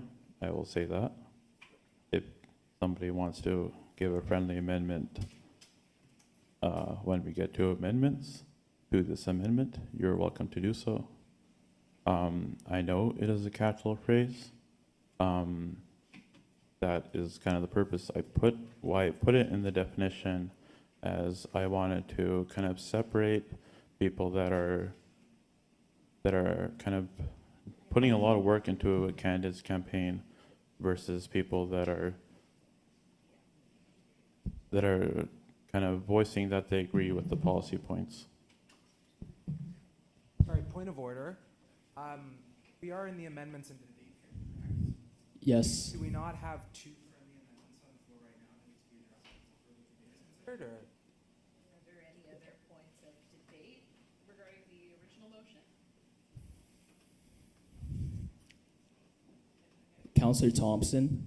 Regarding the original motion, right? Like not The initial amendment, not any. but like it is regarding the initial amendment. The initial amendments, like the concerns with the entire motion still stand with the initial amendment. Like the document is like a living document, and all like bylaws are supposed to be interpreted when a conflict comes up.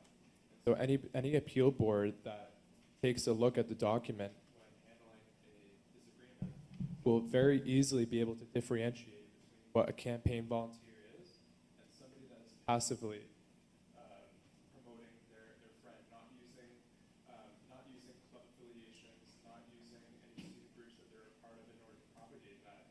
When you try to define something to such an extent, you bog the entire rest of the document by those standards. This is applicable to the amendment, both of the amendments, really.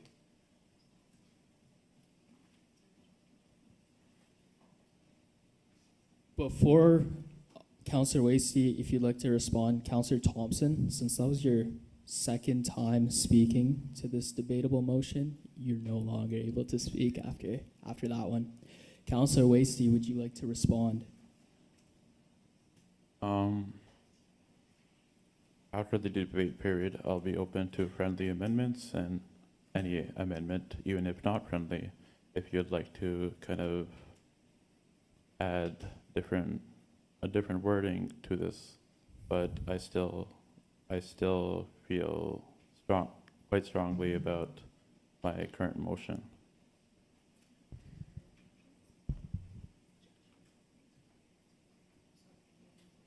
Are there any other points of debate to be made to this amendment? Are there any objections?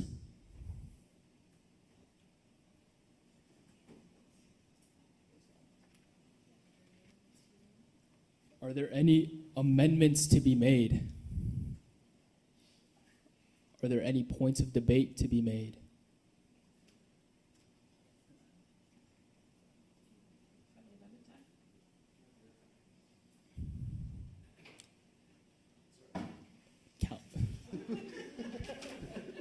Councillor Bob Cowicks.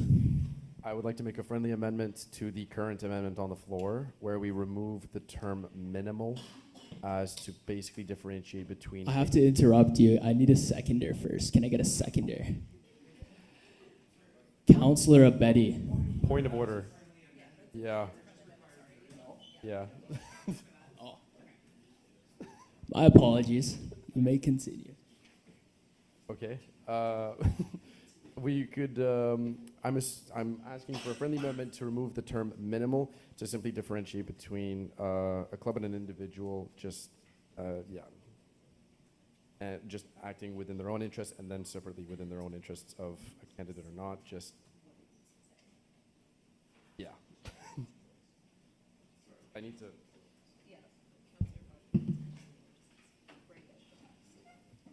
Councillor Bobkowitz, can you write out the text of the amendment in the general meetings chat on Slack?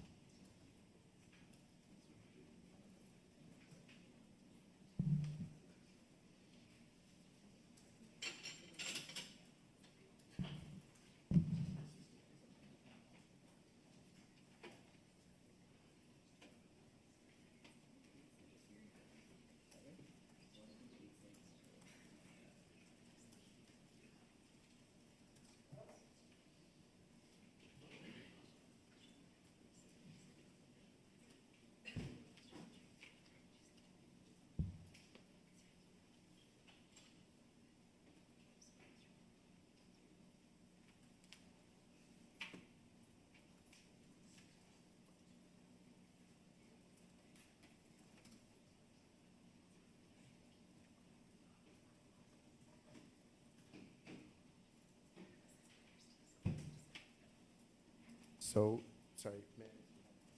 So just off of 1.3.1, could I read out the statement? Because I'm just striking 3 words, and I'm trying to highlight them, but I don't know why my suggestion isn't working. I simply wish to remove the words passively by minimal.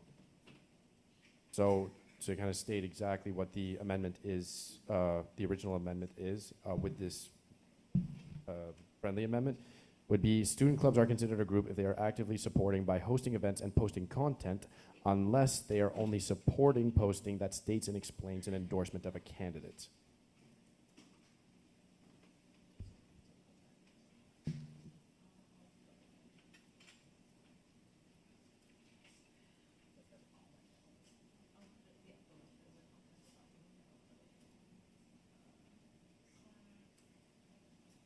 Dane's gonna put that in writing on the document and on Slack.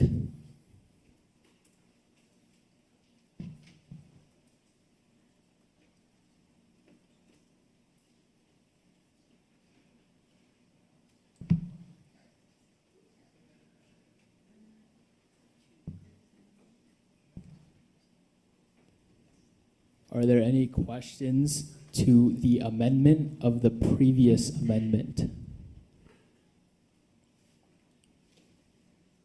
Are there any amendments to the amendment of the previous amendment or points of debate? Are there any? Councillor Lovey.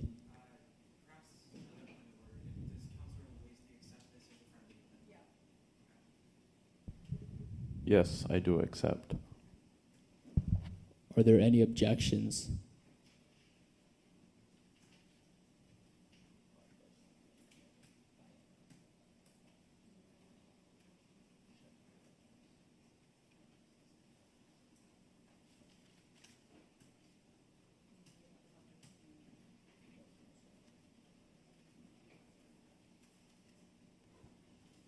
I'm going to read the new amendment. The amendment says, 1. Student clubs are considered a group if they are actively supporting by hosting events and posting content, unless they are only supporting posting that states and explains an endorsement of a candidate. 2. Promoting does not include personal expression by individuals.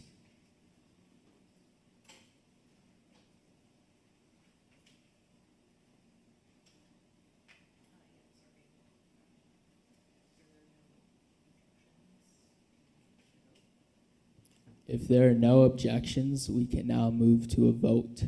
This is not on Echo 360, so we're going to take a raise of hands.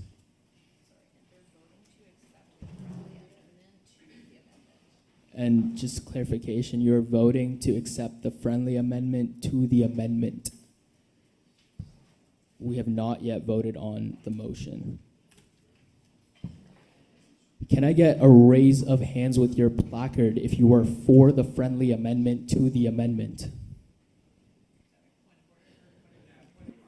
Councillor Lovey.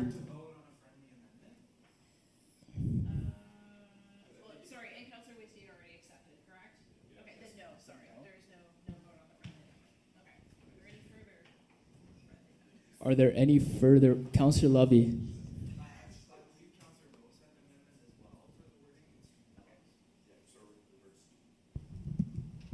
No, that was a question. I'm not proposing an amendment.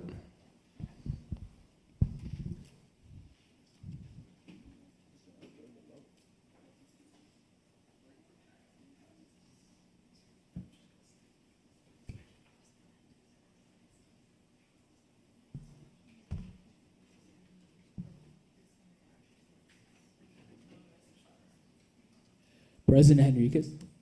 I'm just going to propose a friendly amendment. So just, yes, right where Dane has it, student clubs, only because if this were to pass at council, this actually renders this section of the electoral code unenforceable because the USC only has purview over USC ratified clubs, and that leaves, much of this amendment, leaves a lot open to interpretation at the appeals board. So that's one of the ones that I noticed, if that's okay with this.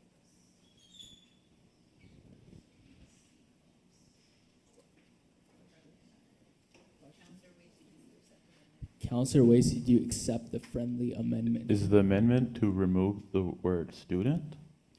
And replace it with the word USC, just because we can't. Okay, yes, I accept.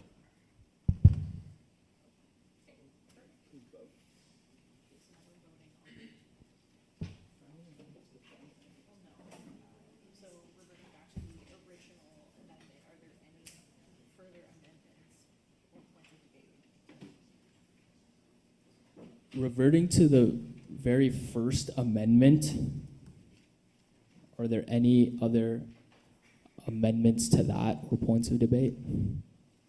President Henriquez. Thank you. And through the chair, not an amendment, just a point of debate. Personally, I will still be voting no, despite the very welcome exception of my amendment. I think that this opens the code up to a lot more. It opens the code up to be appealed quite significantly on the basis of this impacting the definition of campaign volunteer. Hamza and I did not consult, but there was an email exchange. He asked a question. I consulted with our legal counsel, and I provided, not our legal counsel, rather, the independent investigator that's been retained, and responded. And it was made very clear to me, which I communicated, that clubs can be considered campaign volunteers, and there was a very clear explanation around like the key motivating factor being the coordination of posting or events. And obviously nothing in the electoral code can supersede constitutional rights and freedoms to personal expression. Want to make that very clear. We believe in the Charter of Rights and Freedoms. Very, very big fan. And so I think this actually just opens us up to more confusion, and part of the reason why we did such a robust and in-depth overhauling of the electoral code is because consistently year over year we've seen issues and complaints arising based on like the nature of the code. And when we get too granular, then things are wildly open to interpretation, and when you get too high level, obviously things aren't clear enough to provide structure for candidates, especially candidates who don't necessarily have a familiarity with the USC before they run, and that should never be a prerequisite to getting involved with the USC. So while I appreciate the sentiment of the motion, or the amendment rather, I think it's covered more clearly in other sections of the code and the associated procedures, so I'll be voting no. Councillor Wasty, would you like to respond? I've not much further to say, just other than, my amendment. I'm going to go through with it and let council decide on what they think is best. Are there any other points of debate?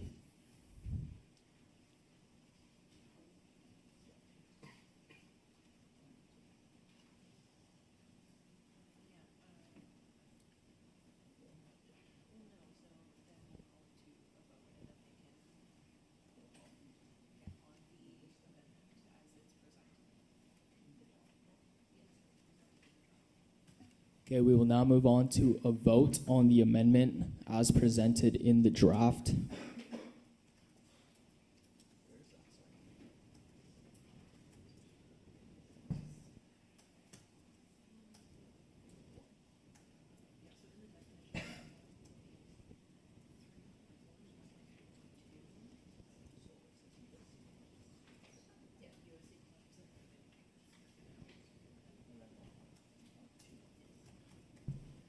The amendment reads, USC clubs are considered a group if they are actively supporting by hosting events and posting content, unless they are only supporting posting that states and explains an endorsement of a candidate.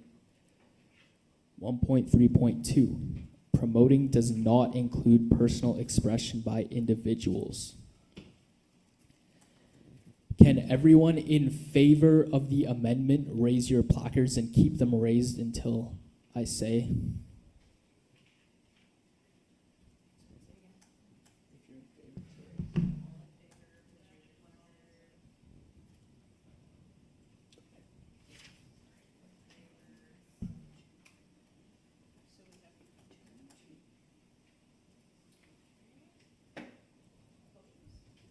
All opposing the amendment, please raise your placards.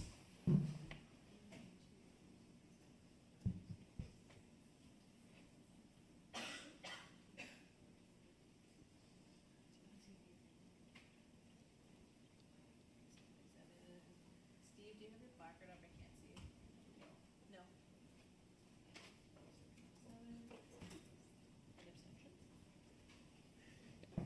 You can lower your placards. All abstaining, please raise your placards.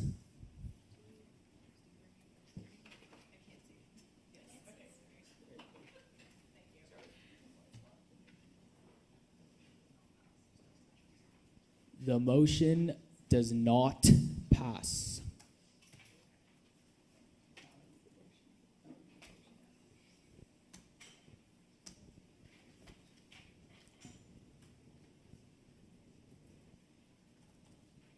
Are there any objections to the motion?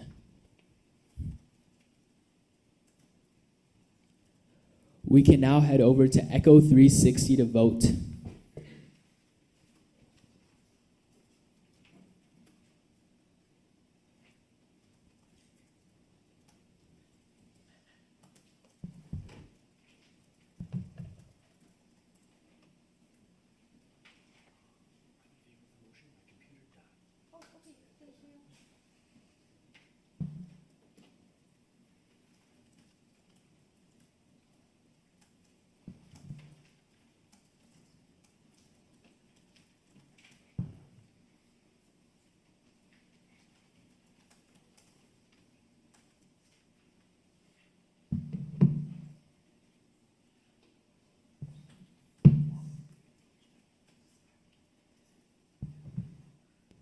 We're still waiting on 3 votes.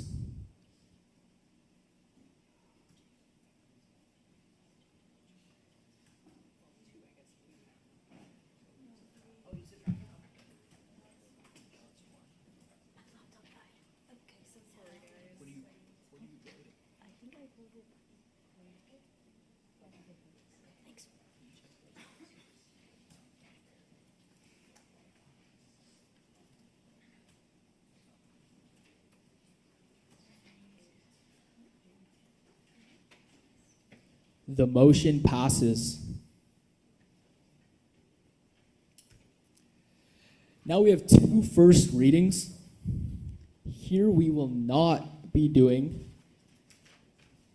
any amendments, points of debate, or objections, and we will not be voting on these motions. I will read the motions, and we will have a question period, and that is all.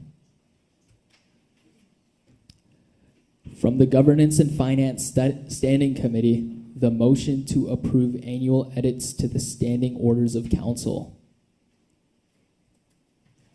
Whereas the standing orders of council are subject to an annual administrative review as outlined in bylaw number 1. Whereas the 2025 review identified formatting, language, and procedural changes. Be it resolved that council approve the administrative edits to the standing orders of council as presented. President Henriquez is the mover. Can I get a seconder, please? Councillor Whiteside. Are there any questions regarding the motion? And we are just taking questions today.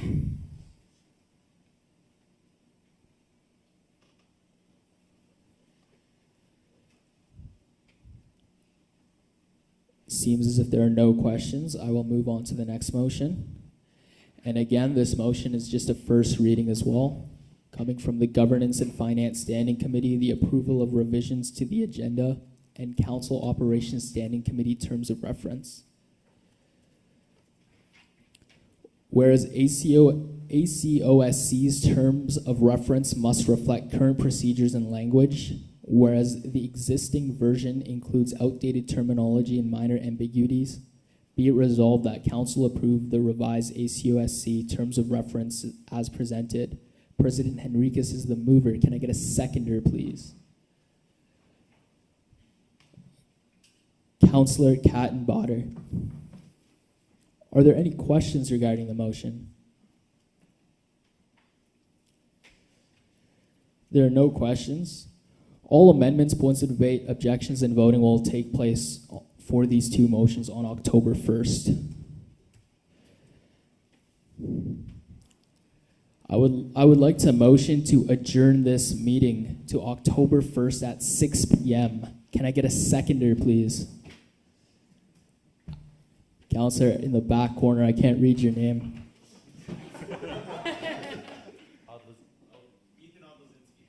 Counselor Obzinski. Are there any objections to adjourning? Are we sure there's no objections to adjourning? The time is now 8:31 p.m. The meeting is adjourned. I will see you guys October 1st at 6 p.m.